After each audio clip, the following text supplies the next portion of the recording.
Morning friends, welcome back to my channel to a new blog. Happy Wednesday. Gopal Krishna Krishna तो एटाई सेतुवारे मेला থেকে কি কি কিনেছি দেখাচ্ছি। আজকে সকালে সেই গোপালকে তোলা দিয়ে কেন দেখাবো, গোপালের একটা মূর্তি দিয়ে দেখালাম যেটা কিনেছি কাঠের। আর ওই যে কাঁচি দেখছেন আমার ছেলের স্টাডি টেবিলের পাশে, ওর পেনদানির পাশে আরেকটা এই যে কাঠের পেনদানি কিনলাম। হস্তশিল্প মেলায় এই যেগুলো ঐতিহ্য। আর আগের বছরে এই ঘোমটাওয়ালা এটা কিনেছিলাম, তখন দুটো বন্ধু সঙ্গে ছিল। আজকে কিনলাম এই দুটো তবলা, মানে এবারে কিনলাম আর কি। আর এই যে কি সুন্দর বাবুই পাখির বাসা, গাছে পাখি ঝুলছে দড়ি দিয়ে, মানে এইগুলো খুব সুন্দর লাগে হস্তশিল্পওয়ালার আর কি। আর এই যে একটুখানি নিজের কিছু কিনবো না, শুধু ঘর সংসারের তা তো হয় না। এই যে একটু হার কিনেছি, আর একটা এই যে কাঠের হার সাজানো সবই এসেই হয়ে গেছিলো, তাই সে যে জায়গায় যেগুলো যা রেখেছি সেখান থেকেই দেখাচ্ছি। এটা আমার সাজগোজের হারের রাখার সব জায়গার মধ্যে, এটাকেও অ্যাড করলাম দুটো জিনিস।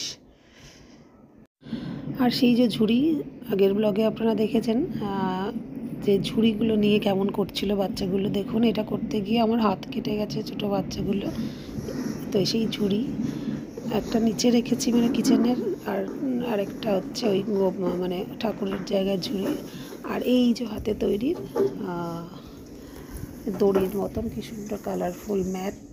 অনেক দিন আমরা টেবিলে ম্যাট ইউজ করিনি, আগে পুরনো ফ্ল্যাট থাকতে প্লাস্টিকের ম্যাটে পাততাম, এখন সে রেওয়াজ চলে গেছিলো। আবার এই কয়েকটা কিনেছি, যদিও রোজ ব্যবহার করার জন্য কিনিনি, ইচ্ছা হলো কিনলাম। তো টুকটুক করে একা হিসেবে ঘুরতে ঘুরতে বেশ কটা জিনিস কিনেছি, বয়ে বয়ে এনেওছি। তো আমি আসার সময় এসি বাস পেয়ে গেছিলাম, তো সেই হিসেবে আমি একা হিসেবে অনেক কিছুই কিনলাম, দেখালাম আপনাদের টুকটুক করে যা যা কিনেছি।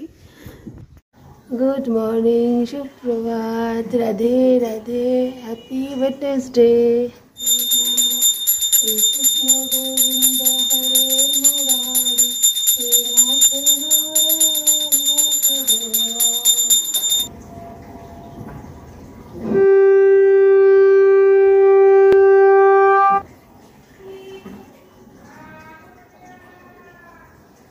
গোপীসোনার বুধবারের ভোগ লাগলেও 10টা বাজতে 5 মিনিট বাকি। 9:30টার মধ্যেই ইচ্ছে ছিল সকালবেলা দর্শন করিয়ে দিই সাজে গুজে পর। রাধে রাধে। আজকে এত তাড়াতাড়ি উঠে করার কথা, রাত্রে একটু ঘুম কম হয়েছে, দুবার উঠতে হয়েছে, ওর জন্য দেরি হয়ে গেল। কারণ কি, আজকে থেকে 4 দিন মার পরপর হচ্ছে ভিটামিন B12 পুশ করতে হবে। বেশি খাওয়া বেছে বেছে করতে গিয়ে কোলেস্ট্রল ঠিক আছে গিয়েছে, কিন্তু এদিকে আবার খারাপ হয়েছে। তো এটা আসবে, একজন নার্স আসবে দিতে, প্যাথোলজি থেকে ন্যাচারালি ছেলেরা আসে, এবারে একটা অন্য মেডিসিন দোকান থেকে দেওয়াচ্ছি। তো আসবে 10টার পর, বলেছি আসতে, কিছু খাওয়া পেটেই দিতে হবে। তো চা বিস্কুট একটু হালকা টিফিন করে নিচ্ছে মা নিচে। মা, কর্নফ্লেক্সটা যদি কাটা হতো ওটাও তুমি জল দিয়ে খেয়ে নিতে পারতে, দুধ ছাড়া তো খেতে বললো ডাক্তার। তো তুমি কি প্যাকেট কাটা হয়নি তো, সবে এলো তো?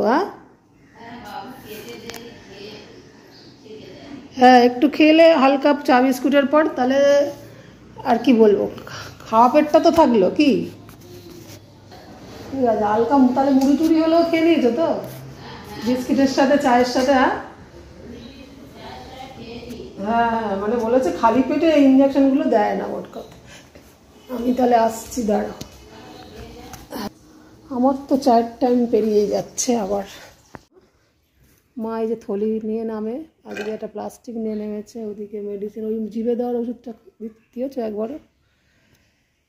চা ফা খাওয়া হয়ে গেছে, আমারটা এই যে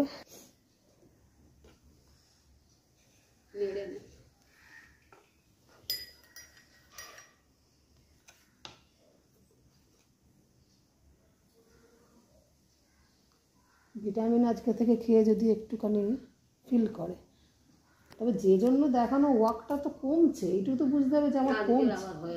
বলছি কমছে তো ব্যাপারটা, নাহলে তাহলে চিকিৎসা কী হচ্ছে, এত টেস্ট হলো, তাই না? গ্রিন পার্কে থাকে যে সিস্টার, মানে পুশ করবে, ও আবার একটা জনকে হাতে এই কানে ফোনটা দিয়ে দিল, ওর বাবা হোক দাদা হোক, লোকেশানটা একদম পাশে মুদি দোকান, তারপরে একটা নীলিমা অ্যাপার্টমেন্টের পাশের বিল্ডিং। তাতেও এত আসতে দেরি, 10টা 10, নিজেই বললো 10টার মধ্যে আসবো। কি যেন বলে, যত সামনে তত ট্রেন ফেল না কি বলে? হ্যাঁ, ঘরের কাছে ট্রেন ফেল।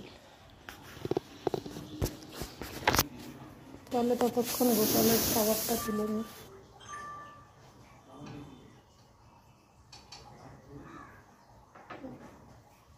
যখন যেরম হোক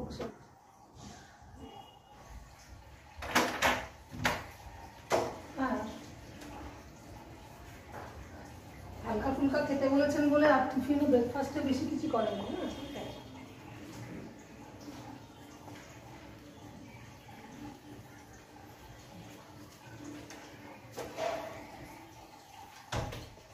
ফ্যান লাগবে? একটু তো গরম পড়েছে, ফ্যান লাগবে? ফ্যানের দরকার নেই,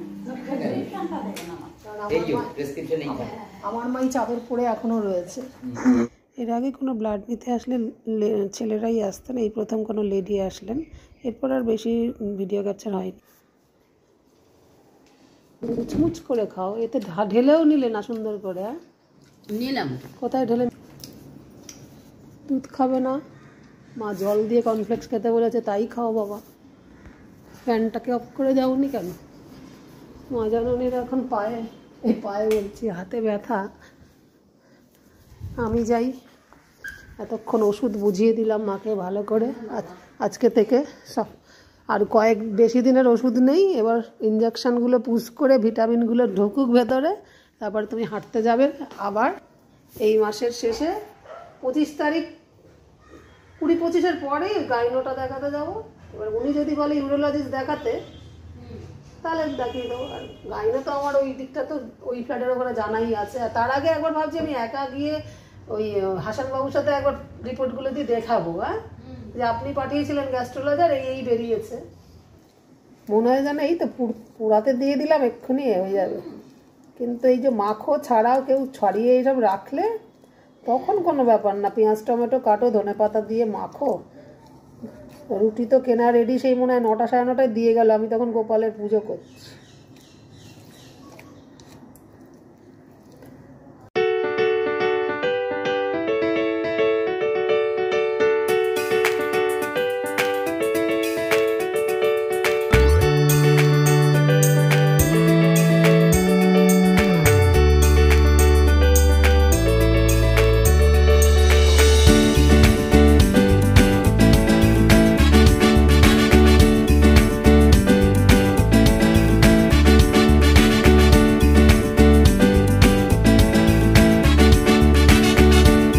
অনেক দিন হলো কর্নফ্লেক্স ঘরে আসেনি, যদিও প্লেন এই কৌটোটাতে পড়ে রয়েছে।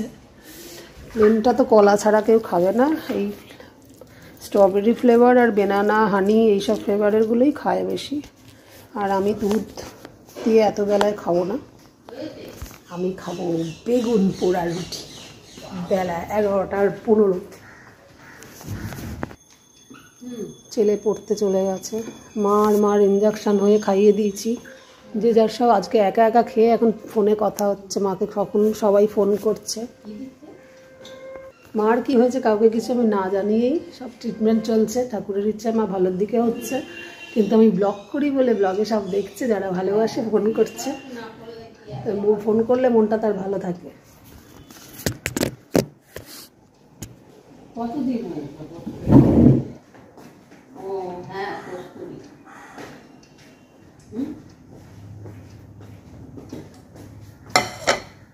সেই তো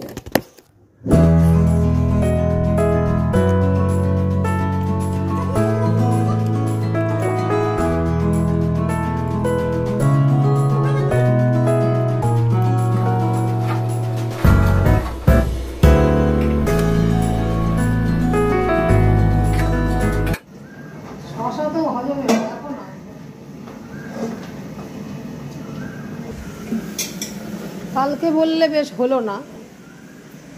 তবে হ্যাঁ, কোন অ্যান্টিবায়োটিকটা প্রথম দিকে যা বলেছিল তোমার সেটা হয়নি। প্রথম দিকে বলেছিল কিন্তু বাড়তে পারে, সেইটা কি এখন বাড়ছে? তো এখন শেষের দিকে 10টা ফল তো পড়েই আছে। এখন আবার ওয়াকটা আজকে বেশি হলো। ইঞ্জেকশন দেওয়ার আগে কিনতে হয়নি, কিন্তু ওটা তো ভিটামিন বি, ওটাতে তো আর হওয়ার কথা না। বাবুর আর আমার থাক। ডিমও তো খাওনি, সে নয় ভাত পাতে খাবে, সেটা কথা না। মাসি ভাতের হাঁড়িটা হয়ে গেলে দিয়ে দিও।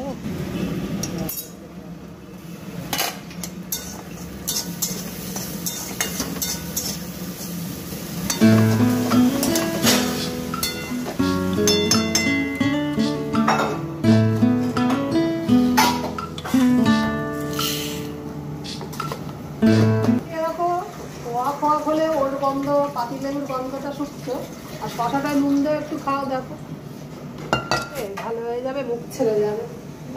আর মিস্ত্রি মানুষ যাই হোক, তাদের ভেরিতে আমি থ্যাংক ইউ বলে রেখে দিলাম। এখন দেখছি আরে বাবা কাঁকড়াও সাথে দিয়েছে নাকি, তারপরে দেখি না এর দাঁড়া এরম হয় প্রত্যেকটাতে। দেখো বাবা, বাজার থেকে তো আর এরম ভাবে আসে না কখনো, না? কিন্তু क्या बात है, কি বড় বড় সবার সঙ্গে এইরকম একটা করে দাঁড়া অ্যাটাচ আছে। অনেক সেটা বাবুকে বাচ্চাবেলার মতো ডেকে দেখাবো, কিন্তু তার এখন সময় নেই।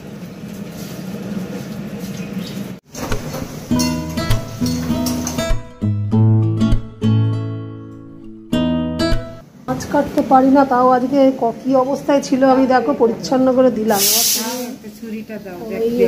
এত সুন্দর পরিষ্কার আমি করে দিলাম। তোমাকে শুধু বলছি, তুমি মনে করালে যেহেতু ওপরের ওই কালোটাকে তুমি কি বার করো, নাহলে শরীর খারাপ করে। হ্যাঁ, এই ছুরিটাই দেবো। কোন দিকটা থাকে বা ঠিক বলেছে মাসি। যাও যাও, অত বমি টমি ভাব হয়েছে আজকে, ওপরে চলে যাও, থলি ফলি নিয়ে চলে যাও। তাও মা এসে দেখছে, নিজে খাবে না, তাও ভাবছে কোথায় পেটে যাবে কি চিংড়ির যায়। হ্যাঁ, ওই তো মাও দেখালো। চল কি দেখি দেখি একটু কি বেরোলো। ও মা, হ্যাঁ ওইটুকু করে বেরোবে, তাও বের করতে হবে। হ্যাঁ, তাও মাসি মনে করালো মা, নাহলে কে করে দিত, তোমার শরীর ভালো না। আমি তো সারা বুঝিও না, মোটামুটি ওই দাঁড় ফাড় ভেঙে পরিচ্ছন্ন করে তো দিলাম। তাও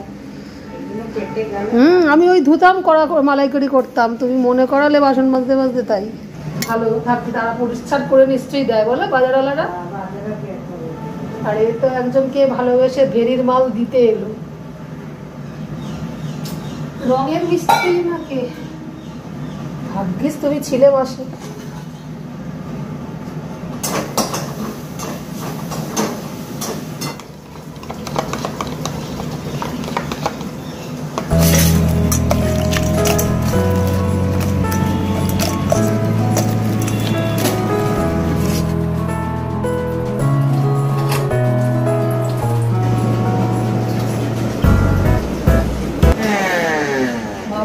তোকে ভিডিও করে রেখেছি, দেখাবো বলে। রাম এই যে ওইটাই দেখাবো বলে।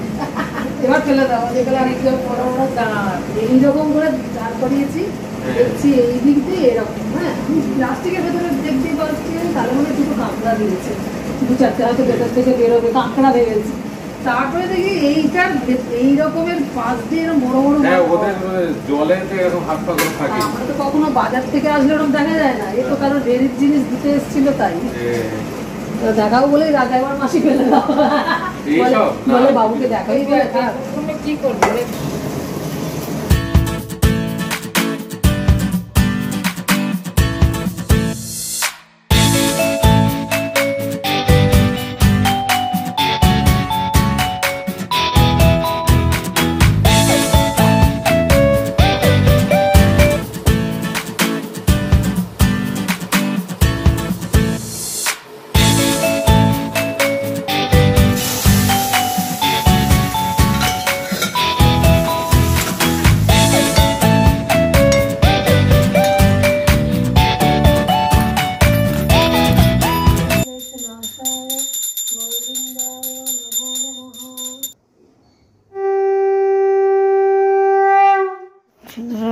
বুধবারে রান্না লাগলো, দর্শন করিয়ে দিয়ে দুপুরবেলা রাধে রাধে।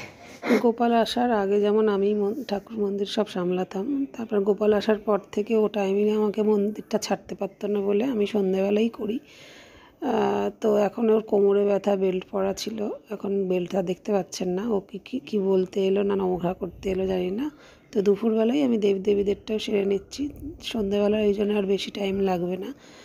দু একদিন আমাকে করতে হচ্ছে গোপাল সমেত দেবদেবীদের, কারণ গোপালের মধ্যেই দেবদেবী আমার আর আলাদা করে করতে হয় না। এবং যেহেতু মিস্টার বুর্গাস্তটা সামলাতো, তোর কোমরে বেল্টের খুব অবস্থায় এখন শরীরটা খারাপ যাচ্ছে 2-1 দিন ধরে, তাই আমিই করছি।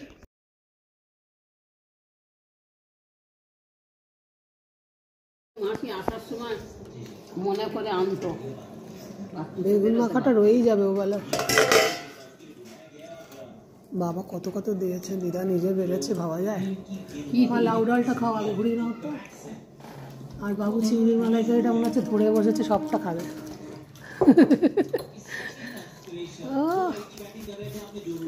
আমরা ডিমটা মা ছেলে দুপুরেবেলা খাচ্ছি, ব্রেকফাস্টের ডিম। বাবাকে ডেকে আসতে হবে তবে খাবে। আমি ওর হয়ে পুজোটাও দিয়ে দিলাম, তাও আসার নাম। আজ গোপাল দুপুরবেলা বেডরুমে যায়নি।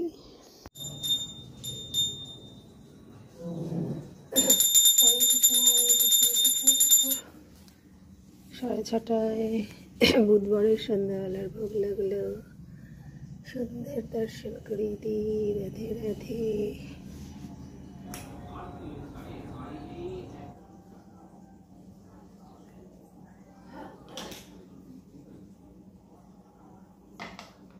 আগের মতো দুপুরবেলা যেহেতু সেরে নিয়েছি, তাই গীতা পাঠ ছাড়া, সন্ধ্যাবেলা ধূপ প্রদীপ ছাড়া খুব একটা ঝামেলা আজকে নেই।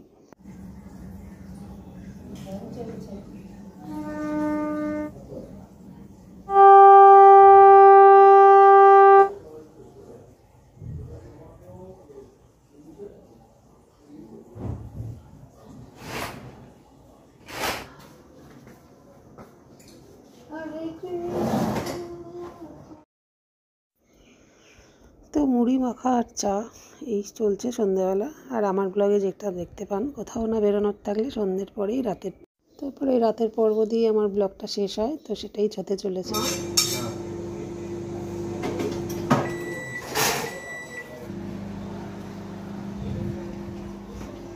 বাবা ফ্ল্যাশ লাইট জ্বলছে কেন?